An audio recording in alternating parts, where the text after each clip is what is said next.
Miss Barbie Forteza, abay na-shock at talaga namang na-overwhelm sa suportang ibinigay sa kanya ng aktor na ito. Paano na kaya si David Licauco?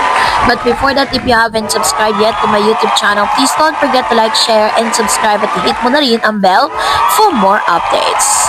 Bago tayo of course magpatuloy sa ating updates for today's video, nais ko pong pasalamatan kayo for always watching and trusting this channel. Thank you so much sa inyong laging panonood at palagi ang pagsubaybay sa mga updates po natin. Maraming salamat po. At ngayong araw, bago tayo magsimula, of course, narito ang inyong mga komento. Unahin natin si Miss Juliet Macato. Sabi niya, Barda solid, basta ako, suportado ko ang solo era ng Barda. Hanggat wala pang project ang dalawa, matatag panatag pa rin ako. Kung sakaling wala nang ang Barda, still support ko pa rin posibleng dalawa. Ayan. And sabi ni Miss Teresita Ramos, total lagi namang may project ang ABS-CBN. Si Miss Barbie, kung ako kay Barbie, huwag ka na sa GMA, lumipat ka na lang sa ABS. Total, wala kang project sa GMA, dyan ka na lang sa ABS-CBN. Pabayaan naman sa iyo yan. Walang kwenta dyan sa mga GMA, gumising na kayo, lalo kat sisikat sa kanila. Hindi ka pababayaan ng ABS-CBN. And sabi ni Miss Jonesy, okay na wala si David, masaya na si Barbie at si Morena. Sinasabi ni David na kahit sino pwede, pero noon sinabi niya maputi, kaya sa susunod maitim na gusto niya. Talagang naging big deal to para sa lahat ng mga fans ng Barda, ha. So, naipaliwanag ko naman na talaga sa inyo kung anong dahilan, kung bakit naging ganun ang resulta ng interview ni Mr. David Licauco. Sabi ni Miss Elena, hindi kami naiinip pero marami kami naghihintay sa Barda. Ano ba yan, GMA? Sabihin nyo na supporters walang Barda para hindi kami maghintay. So, yun po yung kanyang panawagan. Alam nyo, huwag kayo magsasawa na manawagan, no, gamit ang social media. Itag nyo ang GMA as much as possible para talaga makita nila na million po ang fans sa mga Barda.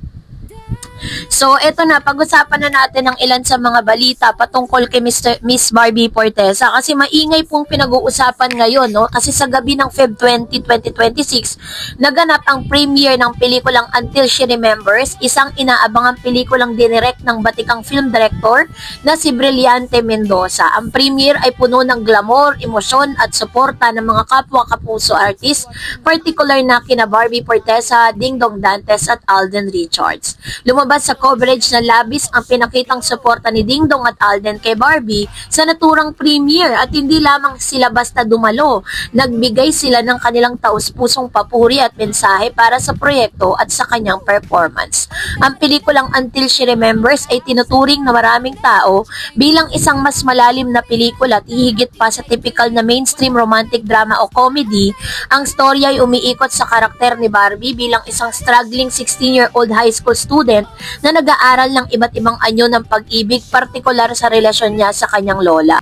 Sa isang interview premiere, sinabi ni Barbie na ang pelikula ay isang dream project para sa kanya. Hindi lamang dahil sa direktor na si Brillante Mendoza, kundi dahil kasama niya ang mga respetadong aktres tulad ni Charo Santos Concho, Boots Anson Roa, pati na rin ang iba pang mga veterano sa industriya. Hindi biro ang maging bahagi ng isang ganitong uri ng pelikula. Ang tema nito ay malalim, emosyonal at nangangailangan ng mas malalim na pangunawa sa mga karakter. Iba ang dating ng pelikulang ito kumpara sa mga inaasahang big box office flicks. Ito ay may introspective at character driven. So dahil po dito, aside dun po sa movie, no, na kanila pong napanood na Until She Remembers na pinagbibidahan nga ni Miss Barbie Forteza, mas pumukaw ang atensyon ng ilang mga netizen dito po sa mga videos na nagkalat between Mr. Alden Richards and Miss Barbie Forteza kasi nakita nila na sobrang sweet nila sa isa't isa, sobrang lapit nila sa isa't isa na akala mo daw magkikiss na sila, no? Kaya naman dahil dito, nag-i-spark ngayon na marami po ang nagsiship. Sabi nga ng ilang mga netizens sa TikTok, no, sinasabi nila doon sa Black Up na kung hindi lang daw talaga magkapatid tong dalawang ito, shinip na nila kasi sa sobrang sweet, 'di ba? Sa sobrang lapit nila sa isa't isa. Kasi if you remember, si Alden Richards po is naging malapit dito kay Miss Barbie dahil sabay silang nagwo-workout dahil parehas silang taga Laguna. At talagang doon po nagsimula yung kanilang friendship, 'di ba? Tapos tumatakbo na rin si Barbie, tas yung mga goals at yung mga sinasabi ni Mr. Alden Richards sa public, parang isinasabuhay na ngayon ni Miss Barbie Forteza. So dahil doon na-overwhelm itong si Miss Barbie dito po sa suportang ito at hinahanap ngayon ang presensya nitong si Mr. David Licauco dito po sa premiere night. Dami naghahanap sa kanya.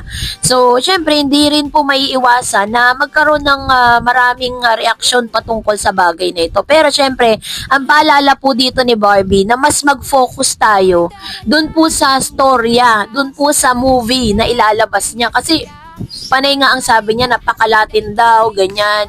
Tapos yung mga media na nandiyan talagang pinapakiusapan niya na kung maaari ay ipakalat nga yung movie, 'di ba? So sa isang malaking highlight sa premiere ay sumusuportang presensya kina Ding Dong Dantes at Alden Richards.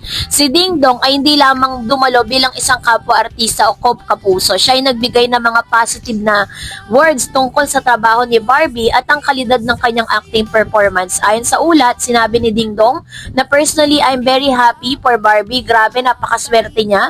Pati na rin ang papuri ng kanyang pagganap. Alden Richards sa kabilang banda ay nagbigay ng kanyang sariling insights at mensahe ng pelikula. I think it's a story about how love it is to each other, to each and every individual. Nagpapakita ng kanyang pagtingin sa thematic depth ng pelikula, lalo na sa emosyonal na aspeto ng pagsasabuhay ng karakter ni Miss Barbie Forteza. So, ang ganitong uri ng pagpapahayag mula sa dalawang season actor ay isang malakas na pahayag ng suporta, hindi lamang bilang mga nakikisalo sa isang red carpet events, kundi bilang mga taong may malalim na pangunawa sa artistry at craft ng pag-arte. So bukod dito ay masigabong papuri ang ibinigay sa kanya, hindi rin itinago ni Barbie ang kanyang emosyon at pasasalamat sa mga sumuporta sa kanya. Ayon sa mga sinabi niya sa interview, malaki ang kahulugan ng proyekto para sa kanya dahil dito ay isang dream project na maaaring maging turning point niya sa kanyang karera. Dagdag pa rito, kahit abala sa paggawa ng ibang project noong 2025 tulad ng kanyang pagkakasali sa Beauty Empire, ang pelikulang P77 at Kontrabida Academy ay sinigurado pa rin niyang bigyan ng espesyal na oras ang sarili niya kasama ang self-care tulad ng pag-movie date at pag-solo date pagkatapos ng Valentine's Day. Ito ay nagpakita ng kanyang pagiging grounded, hindi lamang basta artista na umiikot ang mundo sa papel at lights, kundi isang tao rin na nagpapatibay sa sarili at may personal na buhay na hinaharap niya. So dahil dyan ay naging matagumpay nga ang kanyang premiere night. Pero kung tatanungin ninyo kung sumilip man lang or dumating man lang ba dyan si David, totally wala pong David Licauco na lumitaw. Kasi kahit po natapos na yung event, maraming nag-aabang dun sa kanyang presence pero wala. Marami nga nagtampo sa kanya kasi sinasabi nila nung si Mr. David Licauco daw yung may proyekto, lumitaw si Barbie para sumuporta. So kayo po, anong niyang sa loobin patungkol dito, mag-comment kayo sa comment section. And that's it for today. For more videos and updates, please don't forget to like and subscribe, and please don't forget to follow my Facebook page, Dara Eds TV and Dara Channel. God bless everyone.